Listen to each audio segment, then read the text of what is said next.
few topics, but here I'm going to talk about the Indiana Fever had just waived guard forward DeWanna Bonner, who says the team fit did not work out. The Fever had waived guard forward DeWanna Bonner, one of the key free agent acquisitions in this offseason after she had missed 5 games due to certain personal reasons. And they also have, of course, waived signed guard Ari McDonald, who was with the team earlier on an injury hardship contract for the rest of the season. I sincerely want to thank Danny and the Fever for the opportunity she said to be a part of the Fever franchise. Bonner said in a news release, despite our shared goals and excitement heading into the season, I felt the fit did not work out, and I appreciate the organization's willingness to grant my request to move on. Particularly at this point in my career, I wish the Fever great success as they continue to build around a dynamic group of young players. Bonner averaged in double figures in scoring in each of the 15 previous seasons in WNBA and has been a full-time starter since 2012. She started 3 of the 9 Fever games she appeared in and averaged 7.1 points per game, 3.5 rebounds, and 1.5 assists. And as she nears the end of her career at 37, Bonner didn't think things would work out the rest of the season in Indiana and contemplated retirement, sources told ESPN. Bonner being waived now will allow her to play for another team this season. She has to clear a 48-hour period where other teams can claim her off of waivers on the remainder of her $200,000 salary, and she is owned by her 1-year unprotected deal with the Fever. And if no team does so, Bonner is a free agent and can sign for the veteran minimum if needed to fit into another salary cap of her preferred team. Sources have indicated that Phoenix, where Bonner began her career in 2009 as the number 5 pick out of Auburn and won 2 titles, is one of her preferred destinations. Bonner played her first 10 years in Phoenix and the last 5 in Connecticut before signing with Indiana. She had missed the 2017 season after giving birth to twin daughters. And the Fever had ramped their roster this season around number 1 picks Aaliyah Boston and Caitlin Clark, bringing veterans Bonner, Natasha Howard, Sophie Cunningham, and Sydney Colson to give Indiana more experience. On paper, Bonner seemed a good fit for what Indiana needed.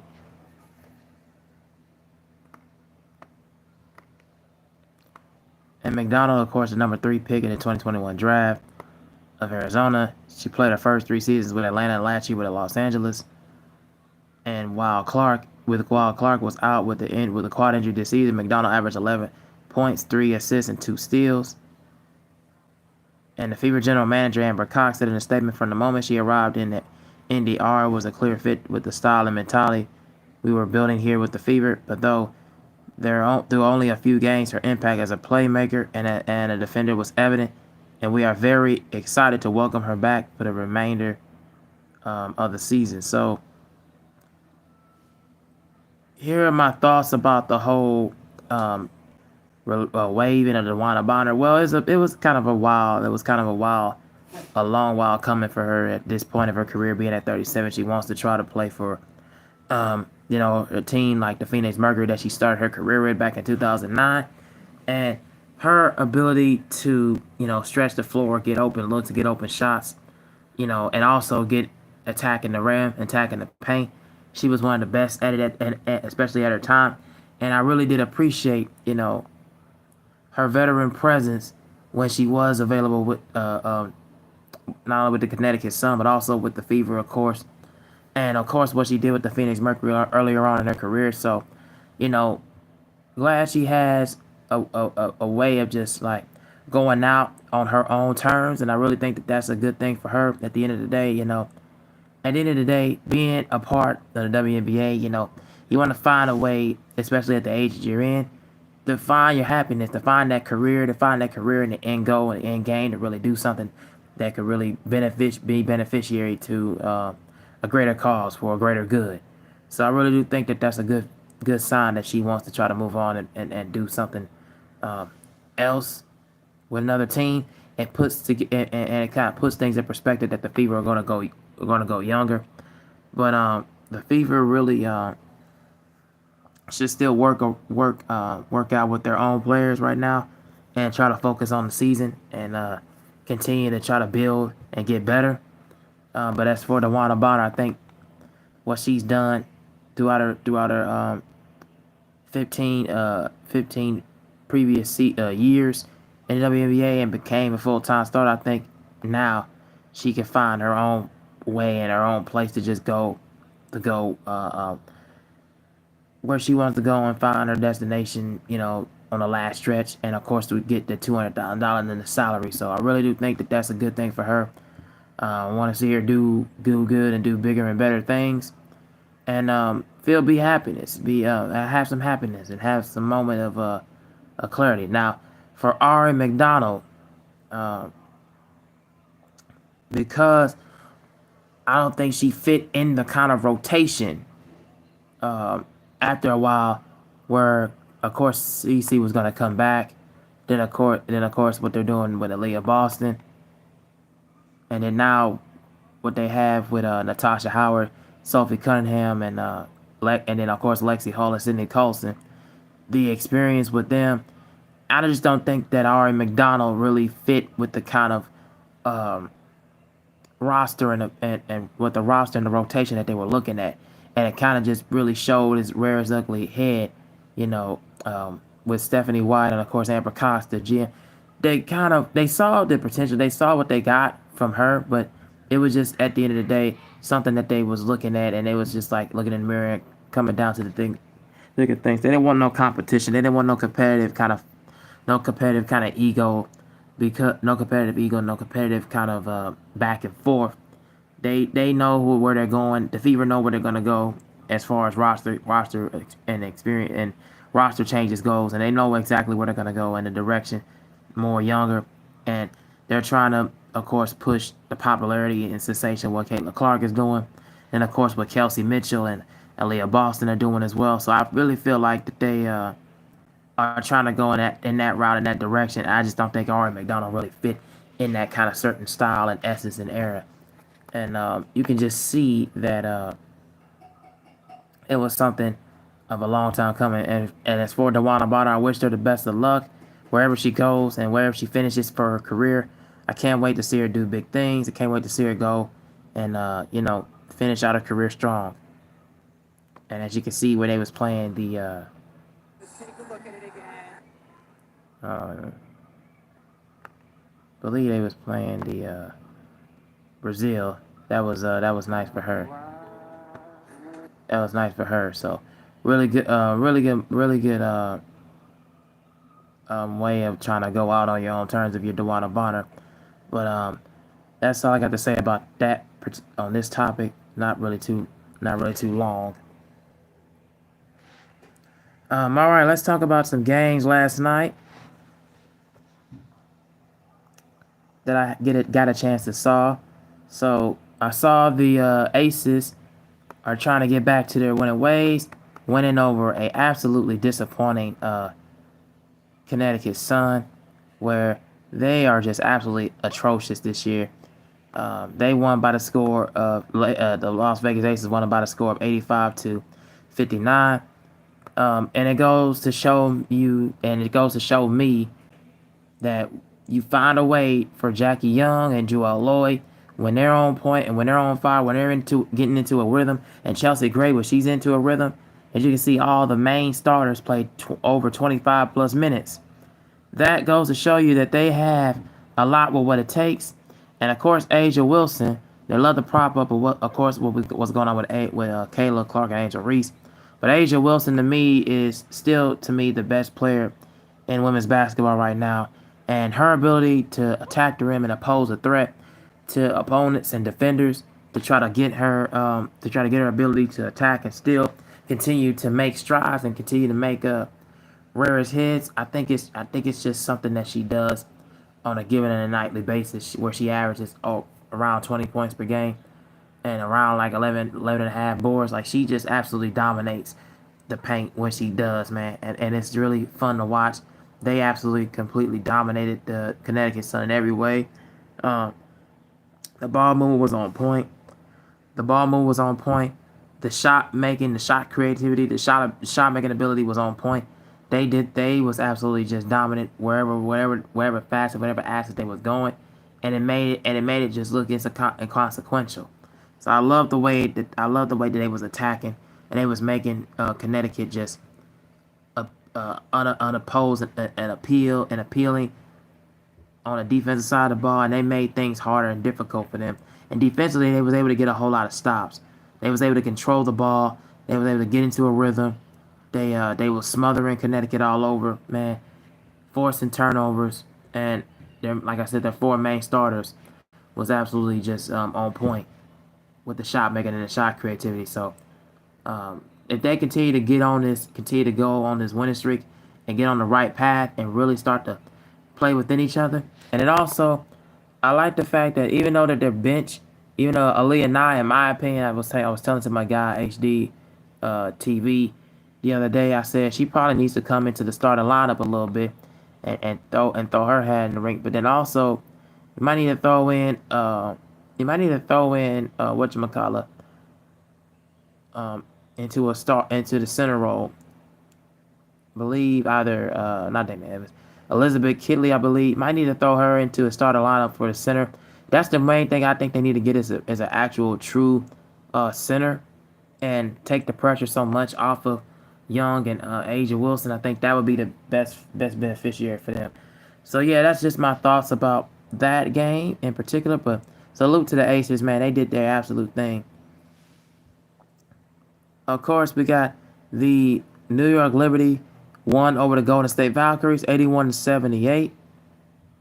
Now the story of this one is the bench for the Liberty, and of course the third and the fourth quarter, they was able to outscore. The Liberty was able to outscore them, even though they all tied. They was able to outscore them in the second and third quarter, and that's what pretty much made the difference. Breanna Stewart had 23 points and 10 rebounds. Kennedy Burke, another story, a highlight. She had 20 points off the bench, and 5 rebounds. She was also as can be. And Sabrina Iron, she was really good. She had a decent game, and of course, Marianne Johannes, like, just the unity around the New York Liberty was able to do was just on point, and they did their thing. You cannot take that away from them. And as for the Golden State Valkyries, as they fall to 7-7, Kate Martin is probably, in my opinion, one of the more underrated players off this team. When she gets into a rhythm, she had 21 points yesterday. When she gets into a rhythm, when she gets hot from the three-point line, she gets hot and she just continues to stay there, man. And they was able to compete. They was able to give it all they got. I really like the story of what the Valkyries are doing. These girls are really, really playing on point, and they really, even though they gave Liberty all they got, they gave them a run for their money. They were still able to make the game an interesting game in the third and the fourth quarter, where it was more closer than what a lot of people assumed, because a lot of people probably assumed that Liberty was gonna blow them out. But I was like, nah, you don't want to count out the Valkyries out, because they will come out and surprise you. And Stephanie Talbot, she had 13 points, and Tiffany Hayes had 15 in 34 minutes. They was able to keep it within close in striking distance. And Kate Martin also as well. Like I said, she's definitely underrated, and she needs to get a lot more credit. But the way that they did their thing, and it was just something that they was able to keep it within striking distance. They just wasn't able to pull it off. But they gave the Liberty a run for their money. And any given moment, any given Sunday, when it comes to all sports, you know exactly when these girls is gonna give it all they got and perform at their best. Let me go into the Chicago Sky. Finally able to get off the stride and be able to beat the Sparks by the score of 97-86. Kelsey Plum had 20, and Azura Stevens had 21 points and 7 rebounds in 30 minutes. But for the Sky, is the story of the day is Camilla. She had 27-7, and Angel Reese has 18-17, and Ariel Atkins had 13 points. That's pretty much what's the story. For the Chicago Sky, they did a good job as far as establishing Camilla and establishing Angel Reese more, getting into a rhythm with her ability to stretch the floor, getting inside shot game, and has an ability and able to stretch out her perimeter game. So outside perimeter game, that was really nice. Ariel Atkins was able to get in double figures. That was nice for them. So a really good win for them. And defensively, although they didn't really play as great in the fourth quarter and in the third, but they was able to do enough to really, as far as offensively, was able to put up more points and was able to score and able to get inside to really make an opposing threat. And both teams are pretty much on the down skid, so they really are looking forward in the draft. So you got to see what they're gonna go for at the end of the day. So that will be up for debate. Um, Check out the Indiana Fever, more or less, and the Storm were more like a lot of people would like to argue the refs got involved. They won. The Fever won by the score 94-86. The highest player was, of course, Aaliyah Boston. She had 31 and 8 on 33 minutes. Kelsey Mitchell had 26, and of course Lexi Hull had 15 and 11 boards.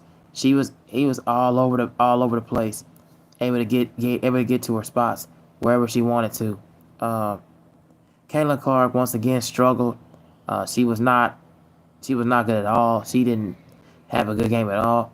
But her impact, as far as her assists, her passing ability, was able to make a mark at the end. But her game, as far as her shot making, was just completely off. Did not play as well as you would have thought. But Kelsey Mitchell and Aaliyah Boston pretty much were the story and the highlight, and they pretty much took it over when it was all said and done, mainly in that third quarter. And as much as the Storm tried to come back to make a difference, it just wasn't enough. Although you had a good game for Erica Wheeler and Skylar Diggins, of course, Gabby Williams did not have a great game, and neither did Nakia. She was like, she didn't really, her shot making, her shot creativity was not there, and that pretty much was the difference in why they lost. Also, to me, I saw the Fever kind of got a little bit of officiating and got a lot of calls in the fourth quarter. They was able to get to the line more easier. So that really kind of made a little bit of a difference. But the Seattle Storm next, I feel like this towards the end of the season, we'll see them get on a better track and a better overall outcome. And then the last game I'll talk about is the Atlanta Dream. They got smothered by the Dallas Wings by a score of 68-55. Only person that was like really shooting the ball well, Brianna Jones and Ryan Howard. Alicia Gray did not really shoot that great from the field. 13 points in 39 minutes, although she was in double figures. But Jordan Kanata, and that's another thing. The Dream need to really switch their guards in their lineup. Tiana Powell should probably be in there a lot more. Brittany Griner was absolutely atrocious. She did not have a good game at all. But yeah, Tiana Powell or Nia Coffey, either one of them should kind of like insert themselves more in the lineup and really provide more bench presence. They need to go to their bench a little bit more. That would be the main thing I would say. But yeah, I think they need to change their starting lineup a little bit. But although they're 10-5, they still are pretty good in the East. But they still need to kind of tweak and switch their lineup a bit and do some things more that can help them throughout the regular season in the East and really be competitive. So that's all I got to say about that game.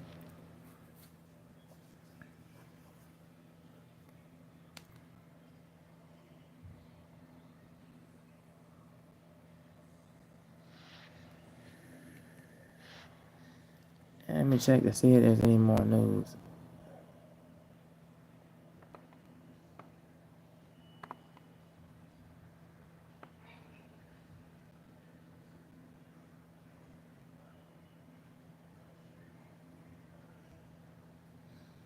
Alright, so I just found out this news just now. Asia Wilson makes WNBA history. She reaches 5,000 points quicker than any player before in the Aces win.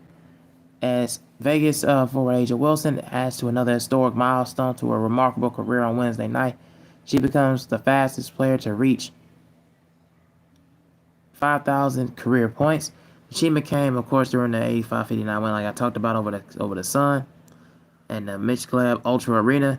She just needed 238 games to hit the mark. She surpassed the previous record held by Breanna Stewart, who reached the milestone at 242 games. Two of the brightest stars, women players and power forwards in basketball. The Vegas Aces star A'ja Wilson rewrites WNBA scoring record book by blazing the fast path to 5,000 points. The moment arrived with the 4:04 remaining in the second quarter, when A'ja Wilson knocked down a mid-range jumper from the left elbow. It was her 8th point of the night and one that officially put her past the 5,000 career point threshold. Fans in the Las Vegas erupted with applause and waving signs and blazing with 5,000 as Wilson remained composed.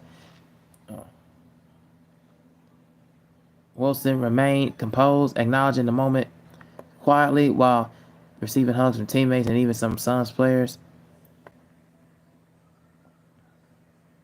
And with the game with 22 points, her bringing her total to 5,015. According to ESPN, the 28-year-old forward is the only 28th player in the WNBA to history to cross the 5,000 career point mark. In doing so, she joins the elite group includes Diana Taurasi and Angel McCoughtry, and now ranks just behind Taj McWilliams-Franklin on the league's all-time scoring list. That's some elite company right there that she's going to be ranking up under. Wilson has been a force in the 2024 season. Entering Wednesday's game, she ranked second in the league with 21.1 points per game, and second in rebounding with 9.8 per game. And she's only rated top five across scoring, rebounding, steals, and blocks. And of course, we already know about their record 7-7, and the scoring highlights of Jackie Lloyd, Chelsea Gray, and Jackie Young, Jewel Lloyd, and Chelsea Gray.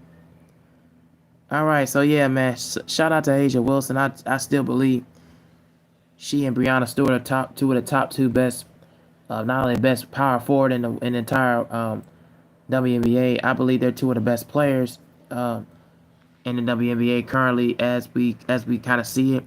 Her ability to get to the spot, her ability to get to her shots, and her ability to get inside the post game is just absolutely just exciting to really watch. I love watching her play. She does her thing absolutely on point, and this is a really good mark for her to reach 5,000 points. At the age she is at 28, it's really, really nice to see her reach this kind of milestone. She's joining an elite company like Diana Taurasi, Angel McCoughtry.